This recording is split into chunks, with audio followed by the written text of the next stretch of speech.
నిరుద్యోగ సమస్య కావచ్చు, పేదరిక సమస్య కావచ్చు, ఇవన్నీ కూడా రేపు తీర్చేటువంటి బాధ్యత కేంద్ర ప్రభుత్వాన్ని. ఇవాళ బియ్యం మీరు చూసిండ్రు, ఫస్ట్ టైం ఈ దేశ చరిత్రలో ఎప్పుడు కూడా నేరుగా రాష్ట్ర ప్రభుత్వాలు ఇస్తున్న బియ్యానికి అదనంగా 5 కిలోల బియ్యం ఇస్తున్నది కేంద్ర ప్రభుత్వం. 2028 వరకు దేశంలో ఉన్న పేదలు ఆకలికి అలవడించద్దని చెప్పి నేరుగా ఇస్తున్న రాష్ట్రం కూడా ఇది.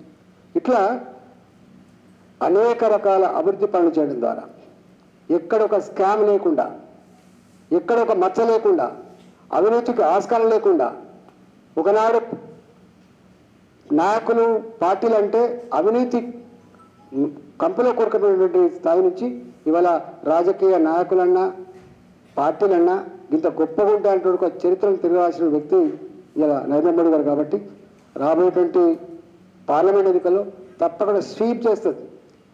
తెలంగాణ గడ్డ మీద పార్లమెంట్ ఎన్నికల్లో భారతీయ జనతా పార్టీ స్వీప్ చేయబోతుంది. ఇవాళ మేము ఆ దిశగా మా కార్యకర్తలు కావచ్చు, మా నాయకులు కావచ్చు, మా సిస్టమ్ కావచ్చు స్ట్రీమ్ లైన్ చేసుకుంటామని చెప్పి ఈ సందర్భంగా మనం చేస్తాం.